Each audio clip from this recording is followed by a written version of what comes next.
You're watching CBS7 News at 9 on the CW and live on the CBS7 YouTube channel with Alexandra, Macia, and Tom Tieferteller. Good evening and thanks for joining us for CBS7 News on the CW, and thanks for joining us live on the CBS7 YouTube. I'm Alexandra, Macia, and we start tonight tracking crime.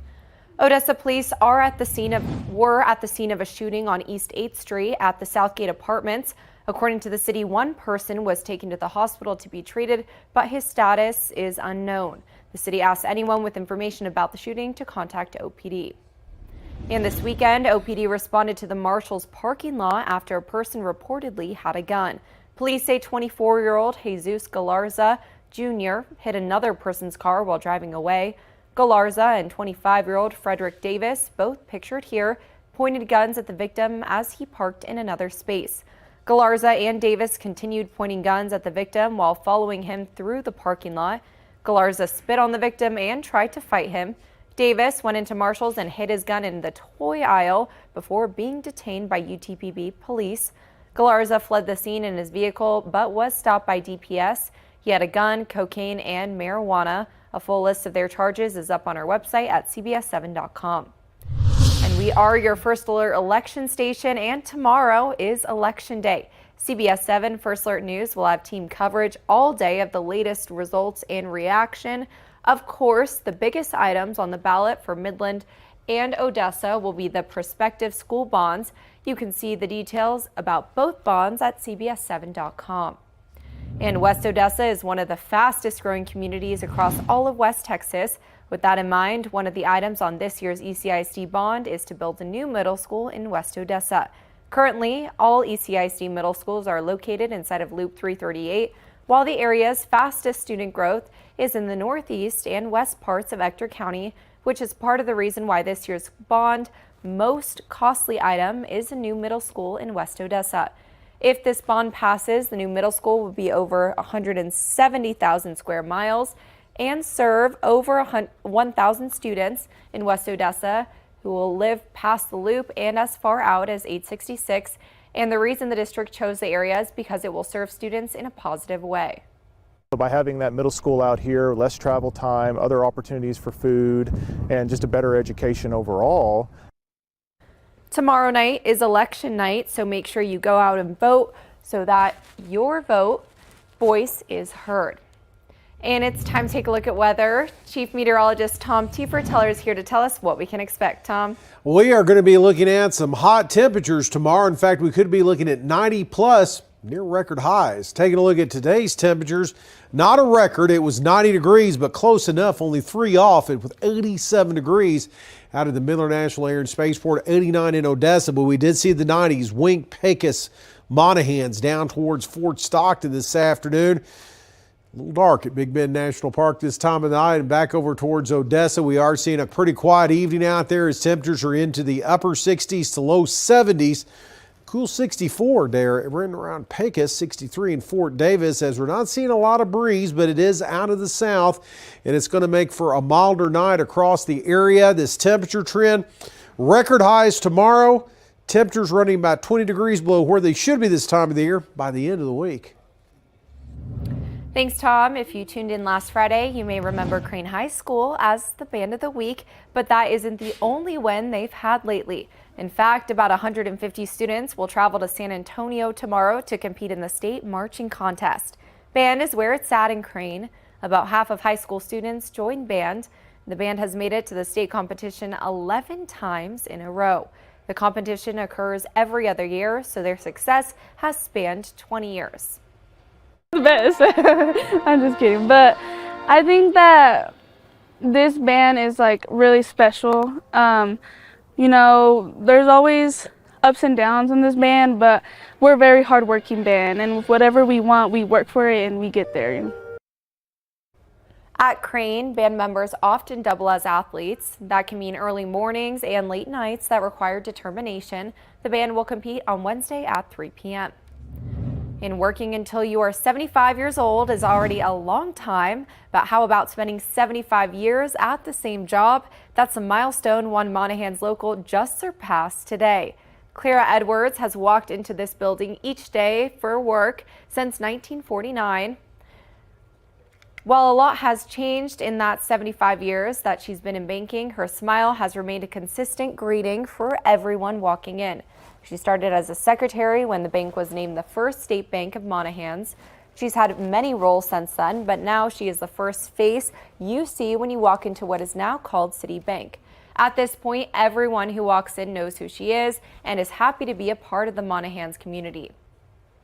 Of course, I'm 95 years old and I need to retire, but they've kept me, let me stay for 75 years, and I will say that I've enjoyed it.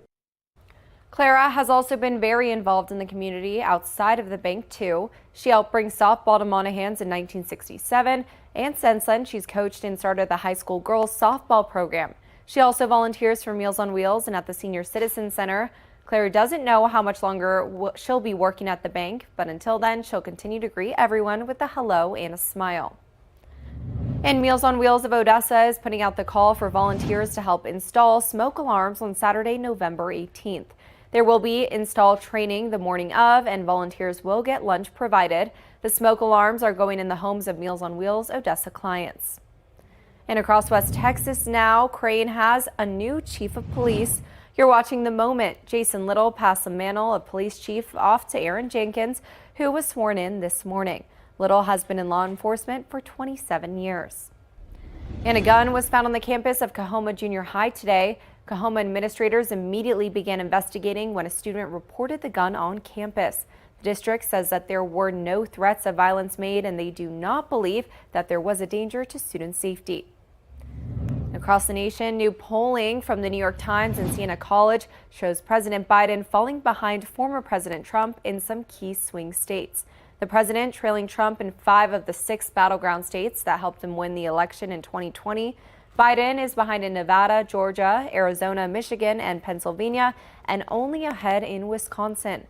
Biden is also losing support with 2 key voting demographics, Black and Hispanic voters. The poll found roughly 6% of voters across Arizona, Georgia, Nevada, Pennsylvania, and Wisconsin would switch from Trump to Biden if Trump is convicted. That's a big enough swing to ensure Biden's re-election. And in his New York civil trial, former President Donald Trump went on the offensive, taking on the judge and the state attorney general from the witness stand. At one point, the judge even threatened to remove Trump from the stand due to the outbursts. CBS News correspondent Naomi Ruckham reports from outside the courthouse in Lower Manhattan. See what a scam this is? Inside the courtroom, former President Donald Trump lashed out, calling the judge in the high-stakes fraud trial against him and his company biased. During his combative testimony, Trump also threw barbs at State Attorney General Letitia James, calling her a political hack. He rambled, he hurled insults. The documentary evidence demonstrated that, in fact, he falsely inflated his assets to basically enrich himself and his family. In the civil trial, Trump testified that he's worth billions of dollars more than the financial statements at the center of the suit, accusing him of inflating his wealth to banks and others to secure financing and deals. This is a case that should have never been brought. It's a case that should be dismissed immediately. The fraud was on behalf of the court. The court was the fraudster in this case. They made references to assets that were very valuable. In an earlier ruling, State Judge Arthur Engoron determined that the former president committed fraud while building his real estate empire. The normal person cannot inflate value of properties in order to get a benefit. In 33 years, I have never had a witness testify better. An absolutely brilliant performance by President Trump. But amid the clashes, Trump did acknowledge that he has a hand in his property's evaluations, saying, quote, "I would look at them, I would see them, and I would maybe on occasion have some suggestions." Asked by the state attorney whether he ever thought the values were off or inaccurate, Trump said, yes, on occasion, both high and low. Naomi Ruckham, CBS News, New York. In your international news, Israel's military says it is getting close to entering Gaza City after cutting off northern Gaza from the rest of the territory. As Israel continues its air attack, the death toll among Palestinian civilians in the Hamas-controlled territory continues to rise, prompting growing calls for a ceasefire. Skylar Henry reports from the White House. Plumes of smoke continue to rise over Gaza's skyline, a sign that the conflict between Israel and Hamas is far from over. This is not a local battle. This is a global battle. As the war approaches 1 month, Israeli officials say they have essentially split the Hamas-controlled territory into a northern and southern half as troops prepare to enter Gaza City. There is no substitute for victory. We will defeat Hamas. We will dismantle Hamas. So far, the Hamas-run health ministry says more than 10,000 Palestinians have been killed in Gaza as a result of Israeli strikes, including twin attacks on refugee camps over the weekend. The United Nations says 1.5 million Palestinians have been internally displaced. The unfolding catastrophe makes the need for a humanitarian ceasefire more urgent with every passing hour. President Biden spoke to Israel's prime minister in a phone call on Monday, underscoring the need for a pause in strikes to get more humanitarian assistance to civilians in Gaza. That aid was at the top of the agenda during the trip Secretary of State Antony Blinken just wrapped up in the region. We're working, as I said, very aggressively on getting more humanitarian assistance into Gaza, and we have very concrete ways of doing that. Israeli officials have said repeatedly that there will be no ceasefire until the more than 200 hostages Hamas is holding are released. Skylar Henry, CBS News, the White House. In an effort to deter anyone from trying to widen the war, the U.S. Defense Department released video of the Eisenhower carrier strike group arriving in the Middle East. And now for a look at today's top headlines, shown here in real time with real viewers on CBS7.com. See all of these stories and more by downloading our app or visiting our website at CBS7.com. And still ahead, a new public service announcement is focused on bringing awareness to mental health. And it's that time of year again, time for Tom's Coats. As the temperatures drop, many West Texans are struggling to stay warm. That's why Chief Meteorologist Tom Teefer is hosting a coat drive. CBS7 is looking for gently used or new jackets or sweaters for the drive. You can donate jackets and coats to the locations listed here. They are also posted on CBS7.com.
A new public service announcement is raising awareness about the millions of people who struggle with both mental health issues and substance abuse. Stephanie Stahl has more. my son Harris was truly the young man who lit up a room. Kind, loving, athletic, so incredibly funny. Harris Marcasano also struggled with anxiety and substance abuse.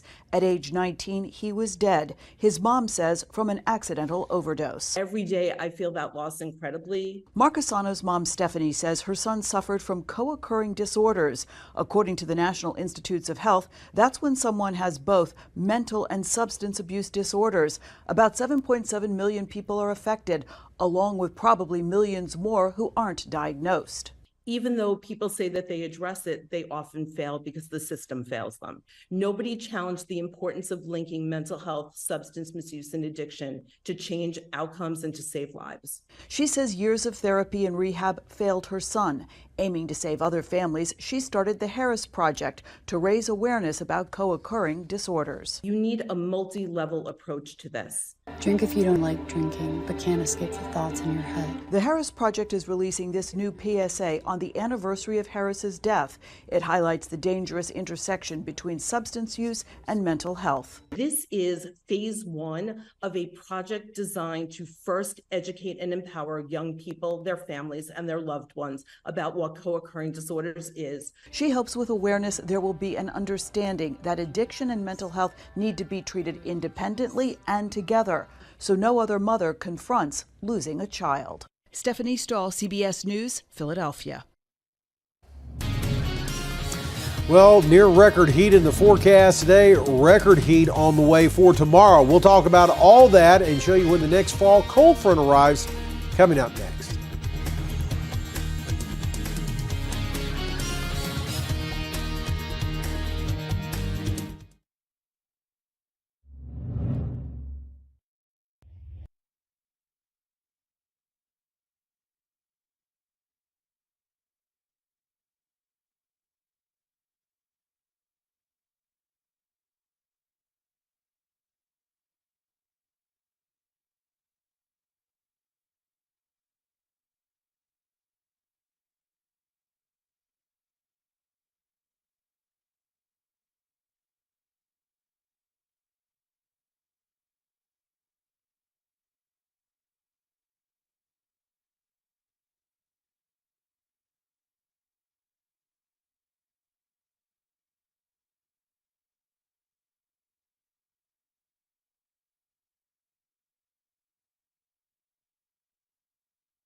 Now, from the CBS7 First Alert Weather Center, here's Chief Meteorologist Tom Tiefertiller.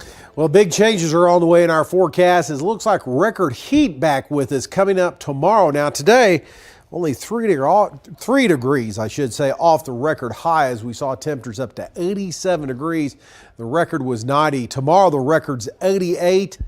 We'll get up to about 90 degrees. So this is running close to 15 degrees plus above where we should be this time of the year. Now, here's what's going on with your weather makers. High pressure in control of the weather across the western part of the state and really across the state of Texas. Are seeing some mid to high level clouds move across portions of south and southeast Texas. But for the most part, though, we're all waiting on this next big trough across the western U.S. What that's going to do is buckle this jet stream, so it's going to bring down another shot of some cooler, very fall air into our forecast later this week. So this may be a week of extremes out there as we are looking at pretty quiet evening across most areas. Again, those mid to high level clouds from around Del Rio, San Antonio, Austin over towards Houston and areas south. And I think that will continue to be the case, even though they may brush portions of the Big Bend here. Temperatures across the state today really starting to warm up.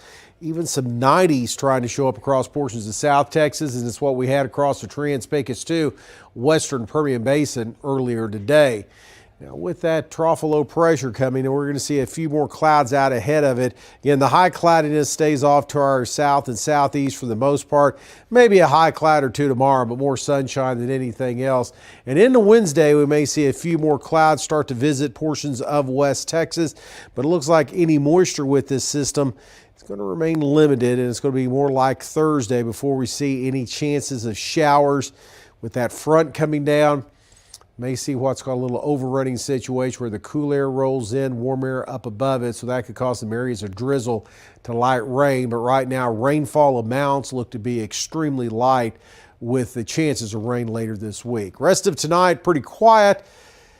We'll drop down into the mid-50s out there, so not as chilly as it has been. Lower 90s tomorrow, again, record high possibilities in our forecast. And your CBS7 First Alert exclusive 10-day forecast looking good but hot for Election Day here in West Texas.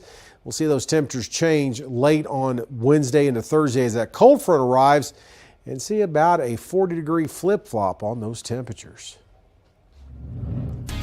Still ahead, a new theory about Earth's creation has emerged.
A new theory has emerged relating to the Earth's creation billions of years ago, answering a glaring question that scientists have long pondered. Scientists widely agree that an ancient planet likely smashed into the Earth as it was forming, spewing debris that formed the moon we see today.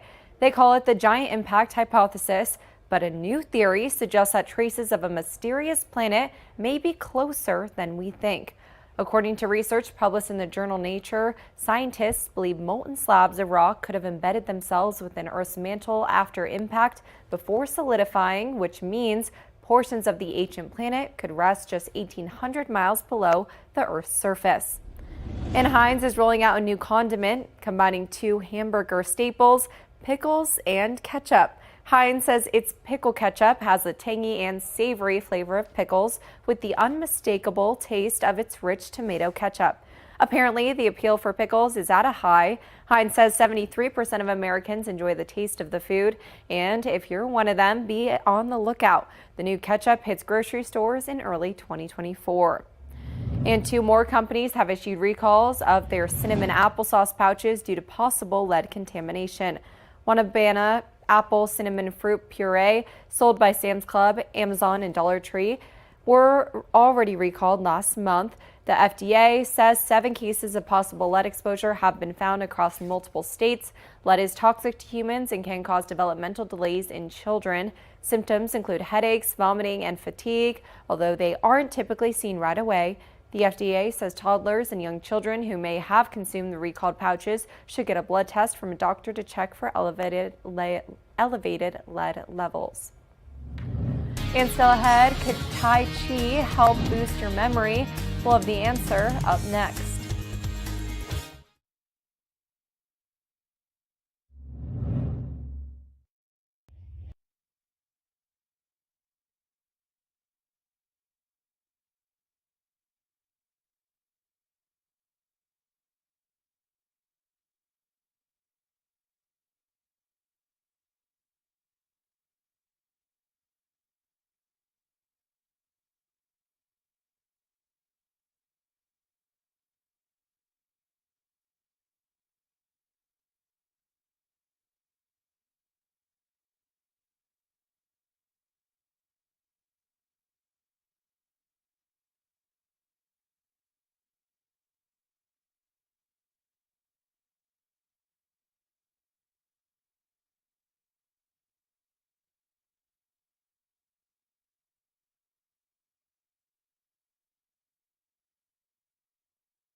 The practice of Tai Chi could help older adults boost their memory. Tai Chi is a slow and gentle type of martial art, almost like meditating. A study published in Annals of Internal Medicine included about 300 adults with an average age of 75 who reported their memory was declining. As part of the study, the participants took a 10-minute test on cognitive function. The study found that participants who practice a certain type of Tai Chi twice a week improved their score by 1.5 points after 6 months. So, Tom, we gotta try Tai Chi. That's what old David Carradine used to do. You know, guy on Kung Fu. He was always advertising it. So, anyway. Well, might as well get ahead. Yes, whatever works. Well, thanks for watching CBS 7 First Alert News at 9 CW. We have more news coming up tonight on CBS 7 News at 10.